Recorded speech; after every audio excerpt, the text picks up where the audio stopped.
14 বছরের সংসার ভেঙে স্বামী সর্বস্ব লুটে পরকীয়া প্রেমিকের সঙ্গে পালিয়ে লজ্জার নজর গড়লেন আলগাপুরের গৃহবধূ। অটোরিকশা বিক্রি করে ঘরে গচ্ছিত রাখা স্বামীর নগদ টাকা, স্বর্ণালংকার, গুরুত্বপূর্ণ নথিপত্র লুটে পরকীয়া প্রেমিকের সঙ্গে চম্পট গৃহবধূর। চতুর্থবার পালানোর অভিযোগে পুলিশ এজাহার দায়ের করে বিচার প্রার্থী হয়েছেন গৃহবধূর স্বামী।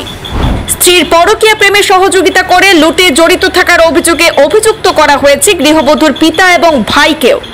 ঘটনার বিশদ তথ্যে জানা যায়, আলগাপুর থানা এলাকার চণ্ডীপুর দ্বিতীয় খণ্ডের বাসিন্দা, পেশায় গাড়ি চালক হুসেন আহমদ বড়ভূঁইয়ার স্ত্রী শাহানারা পারভিন বড়ভূঁইয়া সদ্য চতুর্থবার পরকীয়া প্রেমিকের সঙ্গে পালিয়ে লজ্জার নজির গড়ার পাশাপাশি স্বামীর সর্বস্ব লুটে নেওয়ার অভিযোগে এজাহার দায়ের হয়েছে আলগাপুর পুলিশে।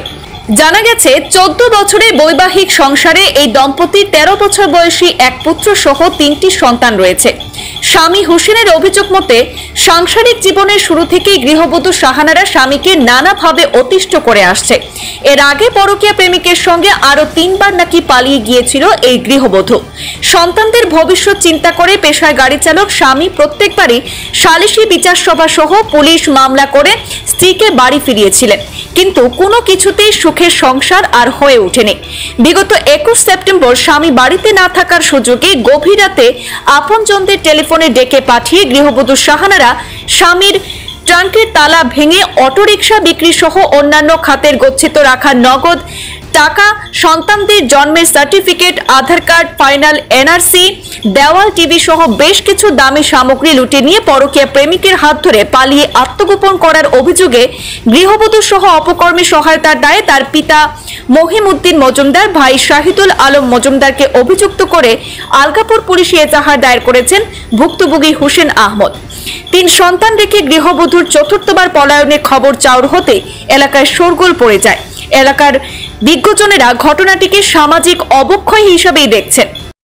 3টার সময় আমার কাছে, আজ থেকে 3টার সময় আমার কাছে ফোন গেছে, বলে ও তাকে পর্যন্ত ঘটনা যে দরজা খুলা, বেটি রাতকে আইছে, যে এখন বেটিটা নাই, ঘরের টাং ভাঙ্গা, 2টা টাং ভাঙ্গা, দরজা খোলা। আপনি তখন ঘরে ছিলেন? হ্যাঁ, না আমি তো বাইরে আসলাম, আমি গাড়িতে সময় গাড়িতে আসলাম, আমি বাইরে 7টার দিকে।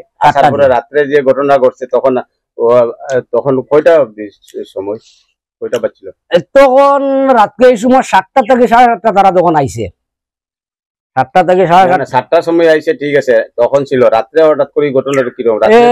2 থেকে 2:30টার সময় আমার কাছে কল গেছে। ফোন গেছে ঘর থেকে করছিল? আমার ছেলে করছে ফোন।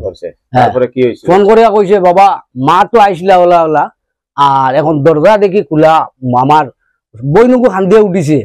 উঠার পরে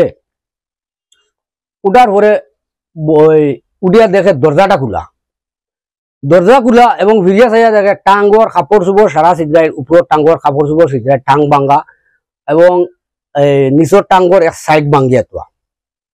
তখন মানে ওই চাইলা গিয়ে তারা ওটা সাবা চিন্তা করিয়া চাইয়া দেখেন যে আমার টাঙ্গো আসলো। একটা অটো বেচিছি আমি কয়েকদিন আগে, এই যে অটোটা 1,80,000 টাকা অটোটা বেচিছি, প্লাস আমার এভরিথিং ডকুমেন্ট, এনআরসির কাগজ, Aadhaar card, PAN card, voter I card, আমার লাইসেন্স এবং হরুতার জন্ম সার্টিফিকেট, হরুতার আধার কার্ড, এভরিথিং আমার ডকুমেন্ট, মানে এইগুলা বস্তু আমার নাই।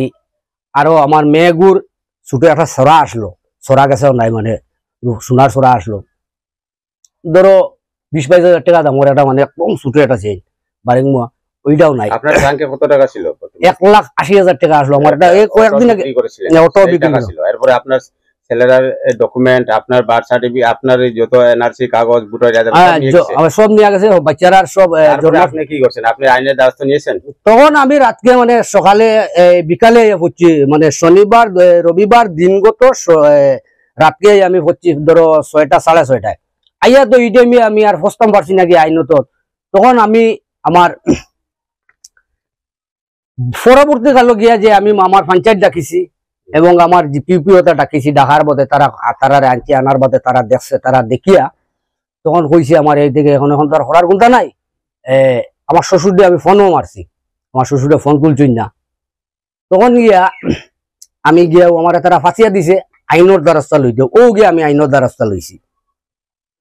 এজার মামলাই করেছেন ইজার আমি দিয়া দিছি যে তোমার মামলা আমি দিয়া দিছি এই 23 তারিখ শনিবার। এই বিবরণ দিয়ে মানে আমি জোর করলাম আমার এইগুলা আমি যে আমি সুবস্ত মানে বিচারটা আমি পাইতাম। সরকারের কাছে এই বিষয় নিয়ে কি আবেদন করবেন? সরকার দে আমি চাই আর এই কথাই কইতাম আমার আসামর সিএম স্যারের আমি কইতাম চাই আর যে এইগুলা যে 3 অরুতা তুইয়া 4 অরুতা তুইয়া এইগুলা যে ব্যাকেন্ডে এইগুলা বেটিনতে যে খতরা ঘটনা বিভিন্ন লাইনে বিভিন্ন ধরনের যে বেটিনতর আইন বা খতরা এই আইনটা বা করতে তাই একবার মানে চেষ্টা করুক না যে বহুত বাচ্চারা হিন্দু হোক বা মুসলিম হোক বা বিভিন্ন ধরনের মানে ক্যাপচার খতরা যে বেটিনতে বাচ্চান ফেলাইয়া যাইতে এগুলা এই আইনটার অনুরোধ করে কইয়ার এই আইনটা বা করতে বাধ্য হোক তাই তার কাছে আমার এখানে সমাপ্ত। আর আমার বিবরণ যে ঘটনা কালি হয়েছে যেগুলা এগুলা আপনারা ভিডিওর মধ্যে তুলিয়া ধরবা আমার অনুরোধ এখানে খালি।